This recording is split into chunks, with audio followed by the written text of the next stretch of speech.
मंच पर विराजमान उत्तर प्रदेश शासन में पर्यटन और संस्कृति विभाग के माननीय मंत्री श्री जयवीर सिंह जी, उत्तर प्रदेश शासन के मुख्य सचिव श्री दुर्गाशंकर जी, श्री राम जन्मभूमि मंदिर निर्माण समिति के माननीय अध्यक्ष श्री नृपेंद्र जी,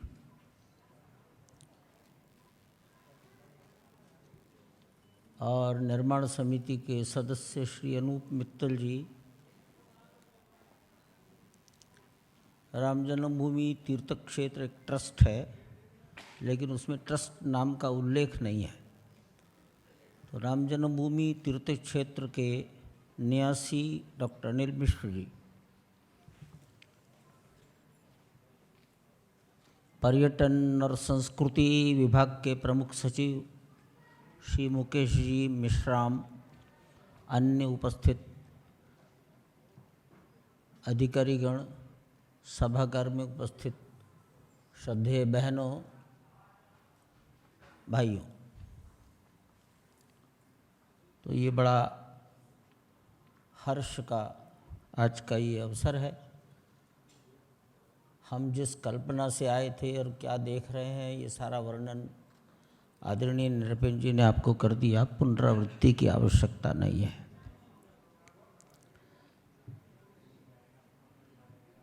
कैसे घटनाक्रम आगे बढ़ा,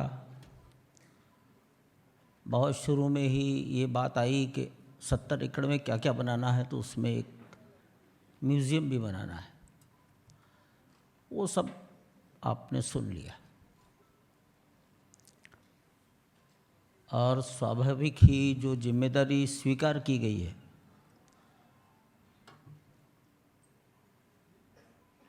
वो अच्छा और अच्छा करने के लिए है।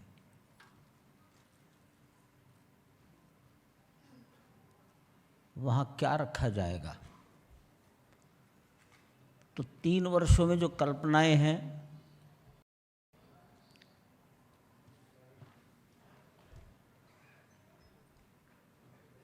जहाँ आज मंदिर बन रहा है, वहाँ से जमीन में से बहुत कुछ निकला है। मुझे याद आता है एक बार माननीय प्रधानमंत्री जी ने ऑनलाइन मीटिंग में कहा था, ये खजाना है, जो निकला है ये खजाना है। जून 1992 में जो निकला, 40-45 आइटम्स हैं, स्टोन पीसेस हैं, वो आज भी रामकथा संग्रहालय में रखे हैं।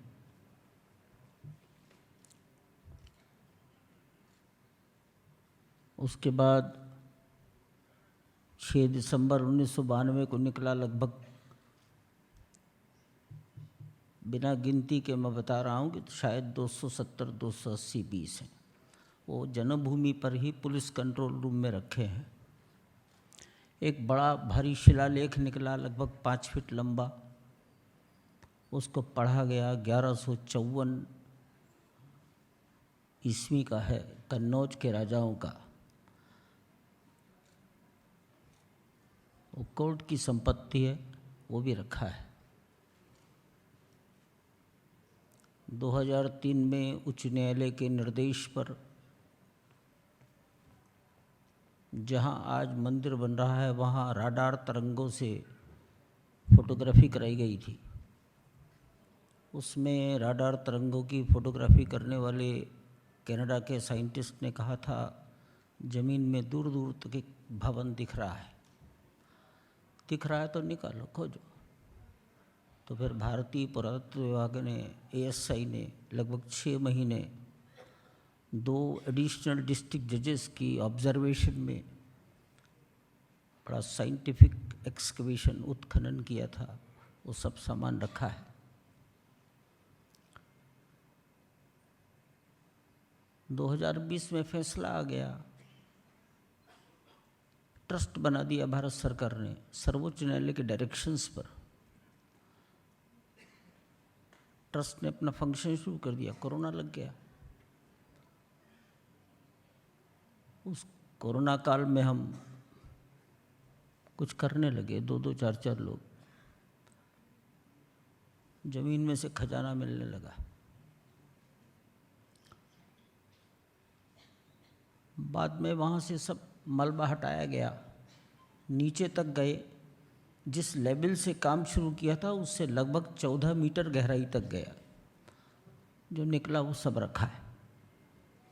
3 आइटम ऐसे रखे हैं जिसको कहा गया कि लगभग 2000 साल पहले के होने चाहिए, पैक करके रखा है। बड़े नाजुक हैं वो।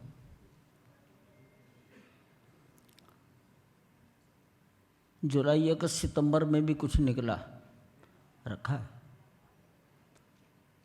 जब तक मट्टी में कोई चीज़ दबी रहती है 1000 साल पड़ी रहेगी।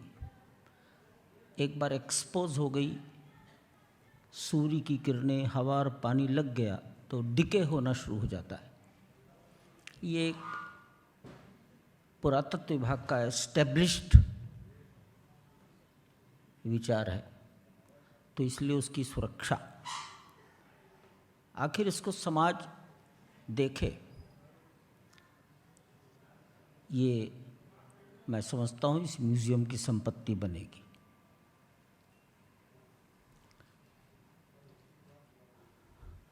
अठारह सौ पिचासी में ब्रिटिशर्स के सामने एक कोर्ट केस गया था, एप्लीकेशन गई थी। ब्रिटिश ऑफिसर ने कुछ ऑर्डर शीट दी, ऑर्डर जारी किया, वो रिकॉर्ड की वस्तु है। 1857 रिकॉर्ड की वस्तु है। 1745 एक फ्रेंच घूमने आया हिंदुस्तान, 40 साल घूमता रहा। 1740 में कभी हिंदुस्तान आया, 1785 में हिंदुस्तान में ही उसकी आगरा के आसपास मृत्यु हो गई। उसकी डायरियाँ 1786 में छापी गई, ट्रांसलेट हुई, और वो फ्रेंच में ट्रांसलेट हुई, बर्लिन में छापी गई। वो रिकॉर्ड है। ये कहाँ रखे? इन दस्तावेजों की सुरक्षा कागज है। हमारे पास ऐसा नहीं तो हिंदुस्तान में सबके पास है, कोर्ट के पास है। इनकी सुरक्षा। भविष्य में 4 पढ़ने वाले आएंगे, स्कॉलर्स आएंगे,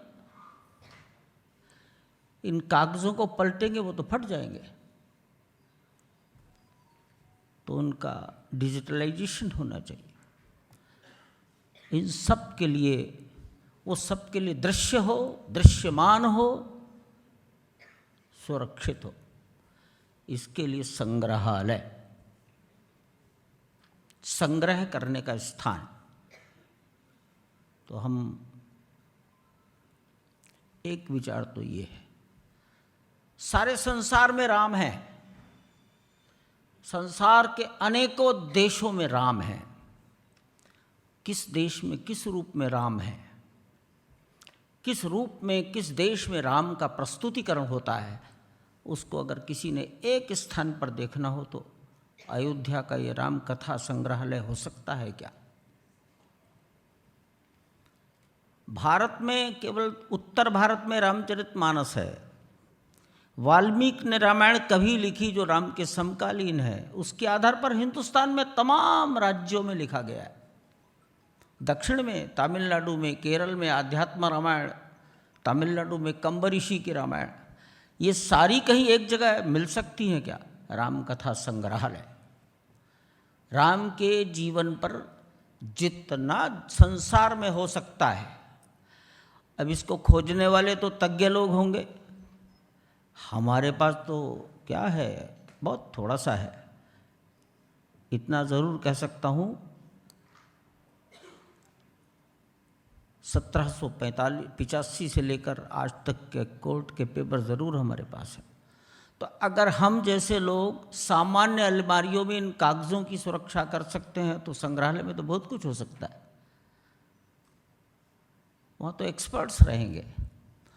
तो ये संग्रहालय, कितने लोगों को अंदर आना चाहिए? तो हम ये कहेंगे कि मैं किसी से तुलना करने का अधिकार मुझे नहीं है, मैंने देखे भी नहीं है म्यूज़ियम। एक बार कलकत्ते का देखने चला गया था कैसा होता है, दिल्ली का भी देखा, लेकिन मैं किसी तुलना का अधिकारी नहीं हूँ। लेकिन ये समाज इस अतीत के गौरव को देखे। जय